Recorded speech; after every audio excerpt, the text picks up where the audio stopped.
हमारे बाद इस महफिल में अफसाने बयां होंगे। हमारे बाद इस महफिल में अफसाने बयां होंगे। बहारें हमको ढूंढेंगी, बहारें हमको ढूंढेंगी, न जाने हम कहाँ होंगे।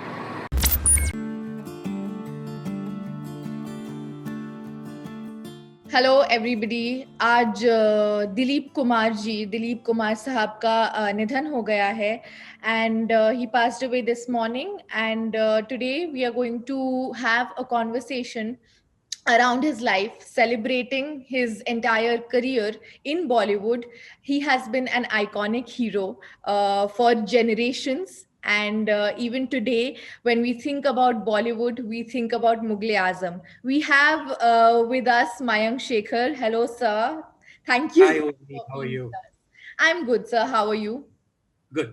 Okay, so, It's a sir, sad day. It's a sad day, but I guess 98 is not a bad time to go. So, well, yeah, I guess we're good. We can celebrate. We can look back at Dilip Kumar's life in a way exactly. that he deserves, an obituary that he deserves. Exactly. So basically, I would like to know, when we think about Dilip Sahab, what comes to your mind? If you can tell me, if you just think about Dilip Sahab.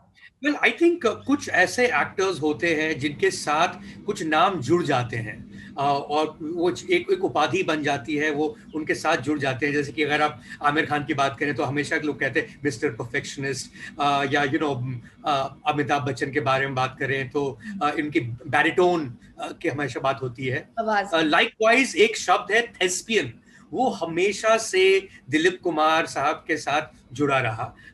और एक और जो शब्द जो उनके साथ जुड़ी रही वो है मेथड एक्टर। सो उनको एक थेस्पियन मानते थे, यानी कि एक्टर्स के एक्टर। मेथड एक्टर यानी कि ऐसी एक्टिंग और उसका उसका ऐसा मेथड जिसको पहले लोगों ने नहीं देखा हो। सो अगर हम आगे की जनरेशन्स की बात करें, चाहे शाहरुख हो तो शाहरुख के पहले अमिताभ थे, अमिताभ के पहले दिलीप कुमार थे, दिलीप कुमार के पहले कौन थे, ये लोगों को कहना थोड़ा मुश्किल हो जाता है, purely because he was an original performer. उनकी जो अदाकारी जो थी उसका कोई पैरेलल नहीं था। इनके पहले जो एक्टर्स थे वो यूजुअली बहुत थिएट्रिकल एक्टर्स हुआ करते थे। जैसे कि आप जानती होंगी कि हिंदी सिनेमा जो है इसका जो रूट है, जो ओरिजिन है, वो पारसी थिएटर से आया है। तो पारसी थिएटर में जिस तरह की एक्टिंग हुआ करती थी उसी तरह हिंदी सिनेमा में एक्टिंग होती थी, ओवर द टॉप, सब लोग थोड़ा चिल्ला के बोलते थे। दिलीप कुमार पहले एक्टर थे जो अंडरस्टेटेड माने गए, जो ऑफ कोर्स अब हम उनके परफॉर्मेंस को देखें, क्योंकि आज के उनके परफॉर्मेंस और भी ज्यादा अंडरस्टेटेड हो चुके हैं, तो शायद हमें थोड़ा सा ओवर द टॉप लगे, बट उस समय के लिए he was considered the actors actor, जो ऐसी अदाकारी जो हमने पहले नहीं देखी हमने, और ऐसे एक्टर्स पहले नहीं हुए, शायद इसीलिए उनको थेस्पियन कहा गया और उनको मेथड एक्टर कहा गया, जबकि उन्होंने खुद मेथड एक्टिंग जो शब्द है उससे नकारा है। उन्होंने कहा कि यार मैंने तो कभी कुछ सोचा नहीं इस तरह, कभी कुछ ट्रेनिंग नहीं ली। स्टैनिस्लाव्स्की का एक मेथड है, उसको मेथड एक्टिंग कहते हैं, बट उन्होंने पर्सनली कोई ट्रेनिंग ली, self learned self taught actor थे। So that's one thing. हम उनको उसी तरह याद रखेंगे। अच्छा, अगर मैं उनके करियर की शुरुआत की बात करूं तो आई थिंक वो नासिक में, he grew up in Nashik with Raj Kapoor, if I am not wrong. And उसके बाद जो है उन्होंने एक सैंडविच स्टॉल से शुरुआत की। अगर हम उस दौर की बात करें तो कितना मुश्किल रहा होगा सिनेमा में अपना नाम बनाना, अपना एक्टिंग के बलबूते पे अपना नाम बनाना या आना उस टाइम पर। वेल आई थिंक सबसे इम्पोर्टेंट जो चीज है जो हमें समझना चाहिए, और वो एक कड़ी है, वो एक आखिरी कड़ी है जो आज खत्म हो गई। एक एरा वो खत्म हुआ क्योंकि दिलीप कुमार एक लौते एक एक्टर थे जो स्टूडियो टाइम से आ रहे थे। तो स्टूडियो सिस्टम हुआ करता था हिंदी सिनेमा में, जहाँ पे कुछ स्टूडियोज थे और उसके अंदर लोग काम करते थे, वो एम्प्लॉयज हुआ करते थे, एक्टर्स बाकायदा एम्प्लॉयज हुआ करते थे, उनको सैलरी मिलती थी, हर महीने तनख्वाह मिलती थी, और वो सब एक ही स्टूडियो में काम करते थे, और उनको एक इंटरव्यू के साथ उनको हायर किया जाता था। एंड पेशावर से हैं, उनकी जो फैमिली है पेशावर से है, वो बाद में पुणे आए इनफैक्ट, और वहाँ पे उन्होंने देवलाली में उन्होंने एक सैंडविच शॉप खोला। उनके पिता फ्रूट मर्चेंट हुआ करते थे। He was from a well-to-do family, but rebel थे दिलीप कुमार। जैसे बहुत लोग फिल्म इंडस्ट्री में रेबेल्स होते हैं, तभी आते हैं ऐसे फील्ड में जो कि कन्वेंशनल फील्ड नहीं माना जाता है। आज भी आप सोचिए 1940s के दौर में कितना अनकन्वेंशनल माना जाता होगा। तो वहां पर 40s में, मिड 40s में देविका रानी चलाती थी बॉम्बे टॉकीज, जो बंबई में था, मलाड में था। जब मलाड, यहाँ उस समय मलाड बंबई से बाहर माना जाता था, और उन्होंने उनको पहला जॉब दिया इन ज्वार भाटा इन 1944 एज एन एक्टर। और उन्होंने ऐसा माना कि इनमें वो एक टैलेंट है, वो एक स्टार बनेंगे एक दिन। उनका नाम ऑफ कोर्स यूसुफ मोहम्मद खान था। उनका नाम बदला गया बिकॉज एक चलन थी उस समय की, एक आपका निजी नाम होता है और दूसरा आपका स्क्रीन नाम होता है। जैसे कि अशोक कुमार जो बॉम्बे टॉकीज के ही एक्टर थे इनके पहले, उनका भी अशोक कुमार गांगुली थे, वो फिर अशोक कुमार ही बन गए। एंड उनका इन्फ्लुएंस भी रहा, दिलीप कुमार के एक्टिंग पे बहुत इन्फ्लुएंस भी रहा शायद। बिल्कुल। आई थिंक अशोक कुमार को काफी लोग फर्स्ट सुपरस्टार कहते हैं। सुपरस्टार टर्म एक्चुअली 1950s में आया, प्योरली बिकॉज सुपरस्टार की कोई गुंजाइश नहीं है। जब आप एक्टर हो और आप तनख्वाह मिलती हो आपको हर महीने की, तो आप एम्प्लॉई हैं, तो आप सुपरस्टार किस तरह होंगे। तो Dilip Kumar is the last one remaining of that generation who passed away today। जो स्टूडियो सिस्टम के बाद, पोस्ट इंडिपेंडेंस, जब स्टूडियो सिस्टम खत्म हो गई, जब सुपरस्टार सिस्टम आया या स्टार सिस्टम आया, जबकि सब लोग इंडिविजुअल फ्रीलांस एक्टर्स हो गए और प्रोड्यूसर्स हायर करते थे, और वो आप एक प्रोड्यूसर के बाद फिर अगली दूसरे प्रोड्यूसर के साथ, फिर तीसरे प्रोड्यूसर के साथ आप काम करेंगे। ये जो नया जो सिस्टम शुरू हुआ इंडिपेंडेंस के बाद 1950s में, वहां पर वो सुपरस्टार बने। एंड 3 बड़े कलाकार थे उस समय, देव आनंद, राज कपूर और Dilip Kumar. And I think of course सबके फेवरेट्स रहे होंगे 50s में, but by and large it is considered that he was the finest of the 3 in terms of pure acting, in terms of pure performance. जैसे आपने 50s की बात कही, तो मेरे दिमाग में आता है, अगर मैं दिलीप कुमार के बारे में सोचूं, as a film student also, when we were reading Dilip Kumar and pleasures of Bollywood, we understood कि he redefined certain concepts like as a patriotic hero, या नया दौर जैसी फिल्में की उन्होंने, apart from Devdas and Mughal e आजम। तो उस टाइम पे मतलब उनकी छवि वो कैसी बनाना चाह रहे थे एज एन एक्टर, अगर मैं आपसे पूछूं?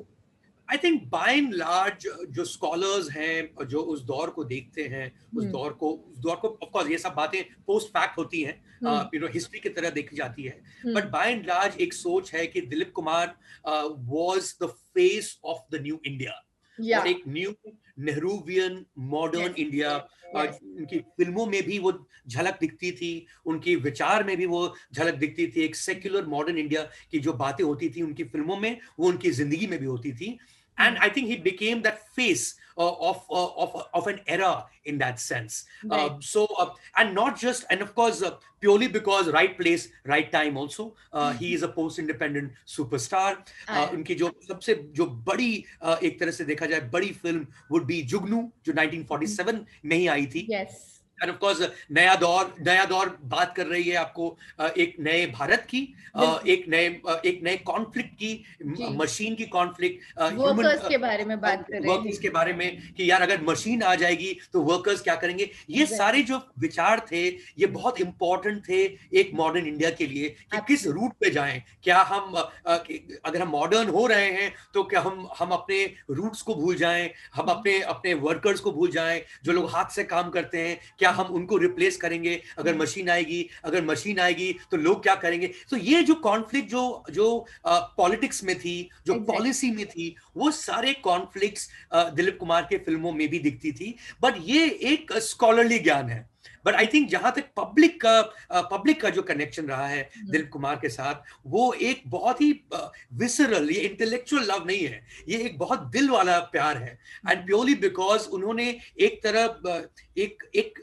ट्रेजेडी किंग का भी किरदार बहुत स्ट्रांगली प्ले किया। और आज भी मुझे लगता है कि जितने भी लवर्स हैं इंडिया में, सारे लवर्स के तो रिजल्ट पॉजिटिव नहीं आए हैं, सारे दुखद लवर्स हैं इंडिया में। तो वो जो दुखद लवर्स हैं, अनरिक्वाइटेड लव के जो किंग रहे हैं, ट्रेजेडी किंग रहे हैं, वो दिलीप कुमार रहे हैं। आज अगर ये हाल है तो सोचिए 50s में क्या होता होगा।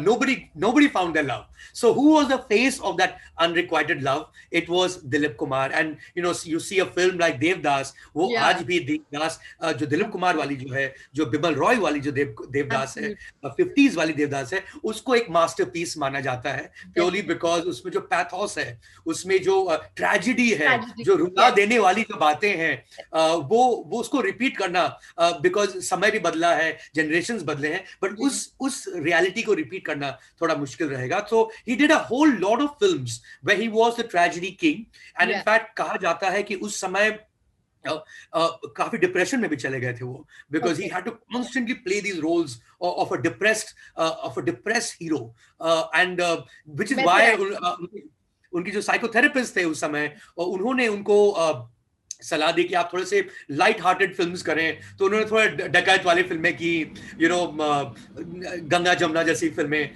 की, बहुत सारी कॉमेडीज भी की, and he was really good at comedy too. But tragedy king was another term जो उनके साथ काफी सालों तक जुड़ा रहा।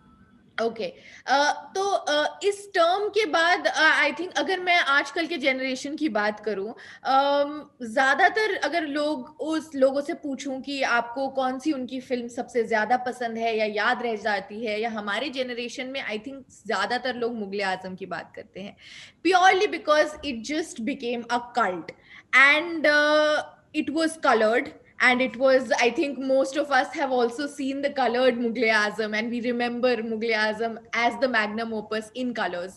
So के आसिफ और दिलीप कुमार के बीच कैसे रिश्ते थे, उनके बीच की अगर आप हमसे कुछ बातें कर सके, मुगले आजम कैसे मुगले आजम बना, उस बारे में अगर आप कुछ बता सके। बिल्कुल, I think one thing to understand, and आपने मुगले आजम को कल्ट कहा, which is of course perfectly fine, but usually cults काफी छोटे होते हैं, ये तो रिलीजन हो गया, because the size of that film purely इतने सालों तक बनती रही, because उस तरह की फिल्म थी, उस तरह की लागत थी उस फिल्म में। बट आज भी अगर आप गोल्ड स्टैंडर्ड लें, गोल्ड स्टैंडर्ड का मेरा मतलब है कि अगर गोल्ड प्राइस को लें और उससे कंपेयर करें मॉनेटरी वैल्यू जो बढ़ा है, then Mughal-e-Azam is the biggest hit in Hindi cinema even right now. So that just tells you, of course, वो एक जमाना था जब लोग करोड़ों में बातें नहीं करते थे, they looked at a work for its own worth, ये नहीं कि कितनी कमाई है फिल्म ने, बट कितने सालों तक लोगों ने याद किया उस फिल्म को, उस पर नापतोल होती थी फिल्मों की। इसलिए किसी को पता नहीं कि कितना क्या बॉक्स ऑफिस रहा मुगले आजम में, किसी को पता नहीं, आज भी नहीं पता है। शोले का पता है बट मुगले आजम का नहीं पता है। बट ये जानना जरूरी है that it is actually the biggest commercial success in the history of Hindi films even now, even at current gold prices, right? So that's one. Second, of course, ये typically एक अगर हम स्क्रिप्ट की बात करें तो it was a typical Dilip Kumar story, isn't it? कि एक लड़की है, एक लड़का है, और उन दोनों के बीच में कॉन्फ्लिक्ट है. In this case, of course, the conflict is the father. But I have a much better story here, which is actually outside of Mughal Azam, and the story is about Madhubala, who is the lead of Mughal Azam and Dilip Kumar. Now, Madhubala and Dilip Kumar did not get along after a point, but they were in love for many years. और उसमें भी conflict जो था वो मधुबाला के पिताजी थे, जो नहीं चाहते थे कि ये दोनों मिलें. और जैसे कि हमने बात की नया दौर की, जब मिड 50s में जब नया दौर आ रही थी, तो एट दैट टाइम एड निकाला गया, एक फिल्म ट्रेड जर्नल में एक एड निकाला गया. बी आर चोपड़ा ने फायर किया मधुबाला को अपनी फिल्म से, बिकॉज उनके जो पिता थे वो काफी इंटरफेयर कर रहे थे उस फिल्म के प्रोडक्शन को लेकर, प्योरली बिकॉज उस फिल्म के बनने में बहुत सारे आउटडोर शूट्स होने थे और वो नहीं चाहते थे कि दिलीप कुमार और मधुबाला आउटडोर शूट पर जाएं, राइट। सो उन्होंने एड निकाला और उन्होंने उनको हटाया मधुबाला को फिल्म से, और उन्होंने नाम रखा मधुबाला और फिर काटा और फिर नीचे लिखा है Vyjayanthimala. That means Vyjayanthimala has replaced Madhubala in Naya Daur. उसके बाद उसी फिल्म ट्रेड जर्नल में एक और ऐड आया और उसमें मधुबाला की जो सारी अगली फिल्में थी उन सब का नाम था, और उनमें से नया दौर को काटा गया कि दैट वाज अ रिप्लाई।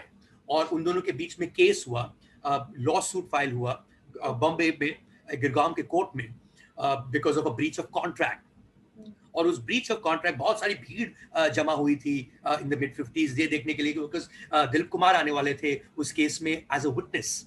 और उस दिन as a witness he revealed to the जज कि उनको मधुबाला से प्यार है, and publicly he revealed that, which was a very big story of its time। आप सोचिए अगर सोशल मीडिया होता उस समय तो मतलब हिल जाती पूरी पब्लिक, बट उस समय भी टैबलॉइड्स हुआ करते थे, उस समय भी अखबार हुआ करते थे, फिल्म प्रेस हुआ करती थी, और उसको बहुत बहुत उछाला गया इस कहानी को। So I think there was a beautiful love story outside of Mughal-e-Azam that also played out between Madhubala and Dilip Kumar, जो काफी fascinating है। और इस तरह की बातें आजकल नहीं होती है, purely tells you कि वो एक जमाना रहा होगा, और उस जमाने में लोग जब प्यार करते होंगे तो बिल्कुल इसी तरह करते होंगे, which you could see in the films, which I guess you saw in life as well.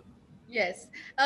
Also, this story, I didn't know at all, and I was reading certain unknown things about Dilip Kumar recently. I found out that he had turned down a role in Lawrence of Arabia. If you would know about it and could tell me कि क्यों ऐसा किया होगा उन्होंने? That's right. Actually, इनका जो निजी किरदार इतना बड़ा था, his stardom was so huge कि अगर वो एक तो वो जो फिल्में उन्होंने की वो एक बात है, जो फिल्मों को उन्होंने नहीं किया, जो इनको मना किया जिन फिल्मों को, वो भी इस बात के लिए बड़ी हो जाती थी कि दिलीप कुमार साहब ने इस फिल्म को मना किया है। And according to interview that he gave back in the day, there are 3 films that he said कि इन्होंने मना किया और उन्होंने बाद में रिग्रेट किया। One was प्यासा उनको ऑफर की गई थी, उन्होंने मना किया। Second was बैजू बावरा, जो उनको ऑफर की गई थी, उन्होंने मना किया। और थर्ड was दीवार, जो दिलीप कुमार को ऑफर की गई थी, and he regretted not doing दीवार। And of course he should have regretted because 70s का दौर है, and 70s was not Dilip Kumar's decade.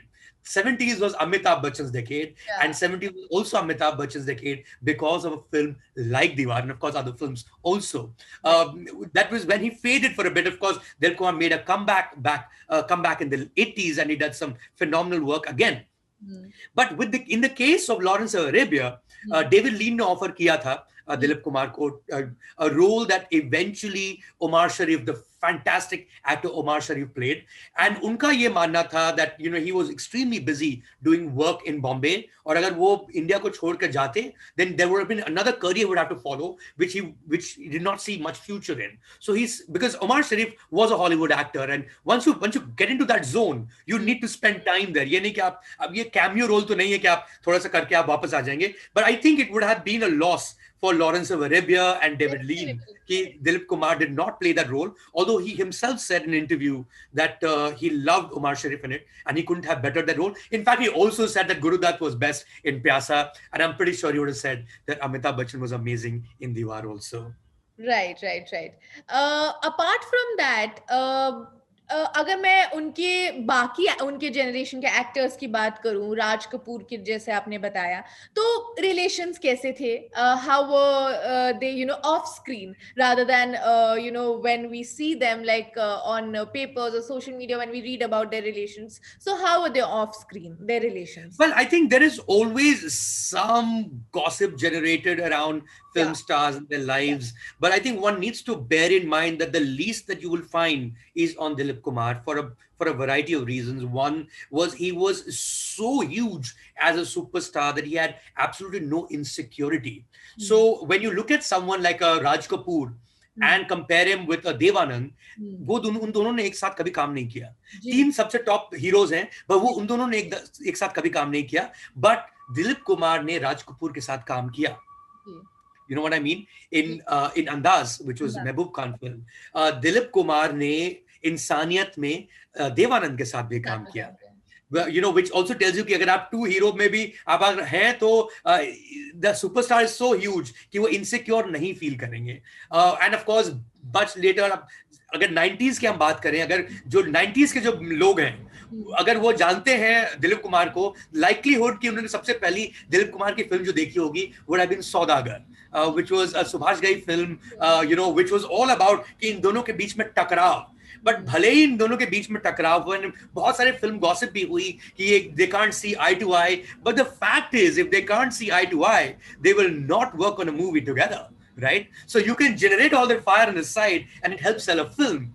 But he was an extremely secure actor कि इन्होंने सबके साथ काम किया, right down to you know, Anil Kapoor in Mashal, which was in the 80s, which was a fantastic film. And जो मेरे जो generation के लोग हैं, उन्होंने सबसे पहले you know, they got acquainted in a real sense के अभी फिल्म आई है, अभी हमने देखी VHS tape में, would be a film like Mashal. And more importantly, actually most importantly, and मेरे हिसाब से purely because of the generation I belong to, not because it was necessarily his best performance, I would rate Shakti as the best, and that is Amitabh Bachchan one side and Dilip Kumar on the other.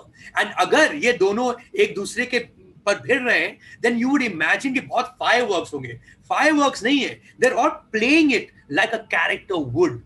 It is not over the top. It is very restrained, and you're loving both of them equally. So Shakti was another film from the 80s. So in that sense, he may be one of the few, if not the only superstar, जिन्होंने इतने सारे superstars के साथ screen share किया. And he was as good as the next one. It did not seem like ये एक एक कुश्ती चल रही है कि इन्होंने ऐसा बोला तो फिर दूसरे ने ऐसा बोला तो पिक्चर ही खत्म हो जाएगी. You know what I mean? So there was you get a sense of a mutual respect, which is why आप जितने भी एक जो जनरेशन है, इनके बाद की जनरेशन है, आप जिनसे भी बात करें, whether it's Dharmendra, it's Amitabh Bachchan, or much later, of course, everyone unanimously says Dilip Kumar is number 1, and then starts 2, 3, 4, 5, 6. That's the respect everyone's given him, and he would have earned that respect out of a goodness of heart. It can't just be because you're only a great actor. I think you have to be a great human being to earn that level of respect from everyone across a film industry. Okay. So now I'll move on to asking you certain things that, my friends would also like to know about Dilip Kumar. So our generation, we would again remember him for Devdas and watch Mughal Azam. Apart from that, if you can suggest 1 or 2 films that, we should watch it for Dilip Kumar, and it must have been revolutionary for Bollywood as well. So what would you suggest? आप क्या suggest करेंगे? I mean, purely in terms of film history or Bollywood history, and when I say Bollywood history, also from the sense of कि जब आई थी तो किस तरह का reception मिला, और इसका आज के फिल्मों में क्या connection है. मुगल आजम सब तो जानते ही हैं हम, इसीलिए उसको repeat करने की क्या जरूरत है. Madhumati equals Om Shanti Om, and in fact Madhumati वही कहानी है, वही सोच है, वही ख्यालात है, वही माउंट करने का तरीका है, और वही परफॉर्मेंसेस भी मुझे थोड़ी बहुत वही लगती है.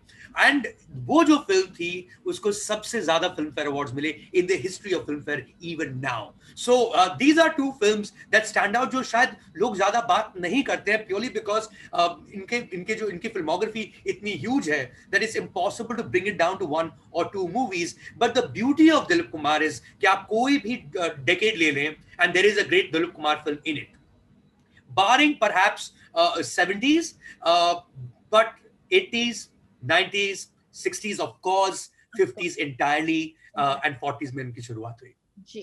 आखिरी सवाल मैं आपसे पूछूंगी, हमारे ऑडियंसेस के लिए शायद ये जानना इंटरेस्टिंग भी रह सकता है कि जैसा कि आपने भी बोला और हम सब जानते हैं, ट्रेजेडी किंग की लाइफ की सबसे बड़ी या सबसे जो जानी जाते हो, ऐसी कोई ट्रेजेडी है जिसके बारे में आप बता सकते हैं?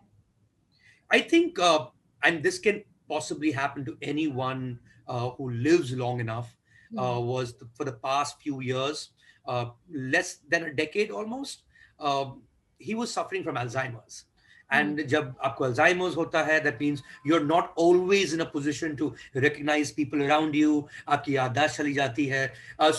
And you know, so it is not a great situation to be in from a mental health perspective, and he was suffering in that sense. And one has to give a lot of credit to his wife Sara Banu, who stood by his side. They got married in 61. There was a huge age difference between the two. She stood by him, and a lot of people who met him, and the last time I saw him, I was not very happy to see him in the state that he was. I mean, it was at a public function where he was talking that he lost trail of thought in terms of what he was saying. But you know what, this can happen to anyone, to the best of us.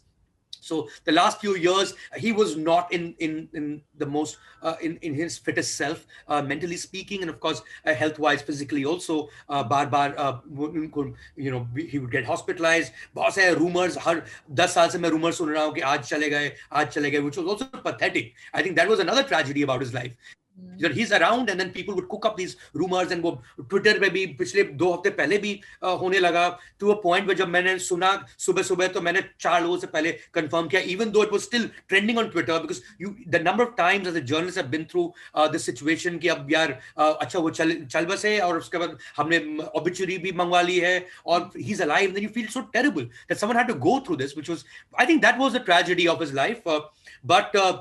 But he wasn't there to remember it, which is great. And we remember every single moment of the times that he was fit, mentally, physically. And the beauty of his cinema is that it survives the test of time. आप आज भी नया दौर देख सकते हैं. जैसे आपने कहा, उन्हीं मुगले आजम री-रिलीज हुई थी कलराइज होकर 2004 में. उसके बाद नया दौर भी रिलीज हुई थी कलराइज होकर, और मैंने थिएटर में देखा था. I'm not from that generation, and I was equally stunned. Tell me, what is Lagan if not नया दौर? You know, these are films. So हर जो बड़ी फिल्म बाद में बनी है, उनका कहीं ना कहीं you'll find a root in a Dilip Kumar film, and in every performance that you've seen since Dilip Kumar, you find a root in Dilip Kumar. So that was the beauty of not just what he did, but what he left behind as inspiration for generations to come. Yes, definitely. Okay, Mayank, thank you so much. It was wonderful recalling these films and Dilip Sahab. And I'm sure we would all remember him. And today we would obviously celebrate his films. Thank you so much. Thank you for your time.